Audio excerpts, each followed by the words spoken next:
بسم اللہ الرحمن الرحیم الحمد للہ رب العالمین والصلاة والسلام علی سید المرسلین وعلی آلہ وصحبہ اجمعین۔ ندائے ربانی میں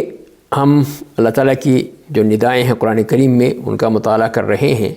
تو آج یہ 12ویں ندا ہے سورہ آل عمران کی آیت نمبر 100، جس میں ارشاد باری تعالیٰ ہے بعد اعوذ باللہ من الشیطان الرجیم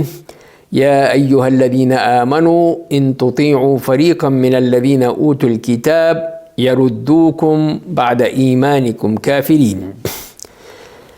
تو اس آیت میں جو خطاب کیا گیا ہے ایمان والوں سے، ان سے کہا گیا ہے کہ اگر تم اطاعت کرو گے اہل کتاب میں یا جن کو کتاب دی گئی ہے ان کے کسی بھی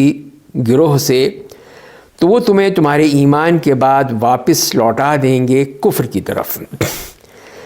تو یہاں پر جو بات ہو رہی ہے اس لحاظ سے ہے کہ ان سے ایسے جو اہل کتاب ہیں وہ ان کا مقصد یہی ہے کہ وہ چاہتے ہیں کہ ہم مسلمان پھر واپس کفر کی طرف آ جائیں یا ایسی حالت میں ہو جائیں کہ نہ ہم مسلمان رہیں نہ ہم کافر رہیں، بس جو وہ کہیں بس اسی کو مانتے رہیں۔ تو اسی لیے پھر وہ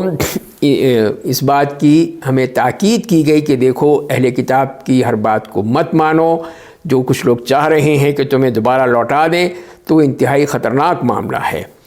اور اسی طرح جیسے کسی آیت کی میں لکھا ہے بعض مفسرین کرام میں کہ اوس و خزرج کے کچھ لوگ جو ہیں وہ ایک مجلس میں بیٹھے ہوئے تھے اور اب مسلمان ہونے کے بعد بہت ہی آرام سے محبت سے ایک دوسرے کی ہمدردی، ایک دوسرے سے بڑا تعلق، تو یہ چیز جو تھی وہ بہت ہی بہترین ایک تھی وہ بھی، جس سے پہلے تو وہ آپس میں ایک دوسرے کے خون کے درپے تھے، لیکن اسلام نے ان کو بھائی بھائی بنا دیا، الف بین قلوبہم۔ تو وہ بیٹھے ہوئے باتیں چیت کر رہے تھے، گپ شپ ہو رہی تھی بڑے آرام سے، تو ایک یہودی شاس ابن قیس جو تھا وہ وہاں سے گزرا۔ اب اس کے تو جل کے کوئلہ ہو گیا کہ یہ کیا ہوا، ہم تو ان کو لڑاتے رہے، ان سے لوٹتے رہے، ان کا اسلحہ بیچ بیچ کے ان کو خوب ہم نے لڑایا ہے، اور آپ یہ سب بھائی بھائی بن گئے، ان کا تو کوئی ہے ہی نہیں۔ تو اس نے کیا کیا، اس نے آ کے بیٹھ گیا اور پھر وہی جو اوس اور خزرج کی جنگ کے جو ترانے ہوا کرتے تھے، نغمے ہوتے تھے، ان میں سے کچھ وہ قصیدے کو نظمیں پڑھنی شروع کر دیں تاکہ یہ ان کے اندر وہی غیرت جگائی جائے جس کے ذریعے سے یہ پھر اسی کفر کی طرف چلے جائیں اور اسی ہی آپس کی جو لڑائی جھگڑا تھا، فساد تھا، ایک دوسرے کے خلاف جنگ آرا تھے، تو وہ چیزیں جو ہیں دوبارہ اسی طرح پیدا ہو جائیں۔ تو اور یہی ہوا، یہودیوں نے جو کھیل کھیلا تھا، جو سازش کی تھی کہ ان دونوں قبیلوں کو لڑا دیا، اور ان کو پرانی اپنی باتیں یاد آ گئیں، اور پھر ظاہر شیطان نے بھی وہاں پہ زہر گھول دیا، اور پھر وہ اٹھ کھڑے ہوئے یہاں تک کہ ہو سکتا ہے کہ وہ لڑ پڑتے۔ تو رسول اللہ صلی اللہ علیہ وسلم کو اطلاع ملی تو آپ فوراً تشریف لائے، اور آپ نے یہ فرمایا کہ ابداع الجاہلیت وانا بین اظہرکم، کہ یہی جاہلیت کے یہ نعرے اور جاہلیت کی یہ باتیں پھر دوبارہ شروع ہو گئیں جبکہ میں موجود ہوں، میری موجودگی میں پھر یہ حرکتیں شروع ہو گئیں۔ تو پھر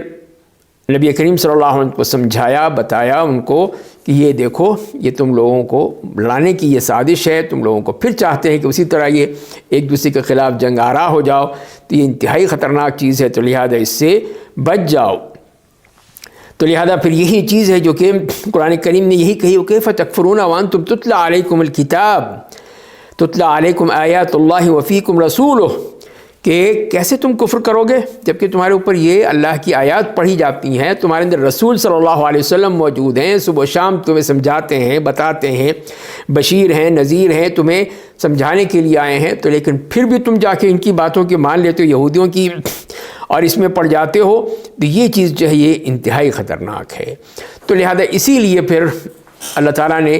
اس پہ متنبہ کیا کہ اگر تم اس طرح یہود و نصارہ کی باتوں میں آ گئے تو وہ تمہیں کہیں کا نہیں چھوڑیں گے، کبھی نہیں، ہو ہی نہیں سکتا کہ تمہیں وہ اس طرح زندہ رہنے دیں، وہ تو چاہیں گے کہ تم اس طرح لڑ کے مر جاؤ۔ تو لہذا اس سے معلوم یہ ہوا کہ ان آیات سے جو ہم چیز نظر آتی ہے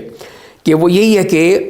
یہود و نصارہ کی بات ماننا، ان کے مشوروں پہ چلنا، اور جو کچھ بھی وہ چاہتے ہیں اس کے اندر ایک زہر چھپا ہوا ہے کہ جس کے ذریعے سے ایک مسلمان کو دوسرے مسلمان سے لڑانا چاہتے ہیں۔ یہ لڑائی جھگڑا جو ہے وہ انتہائی خطرناک ہو جائے گا کہ جب خون ریزی ہوگی، ایک مسلمان دوسرے مسلمان کا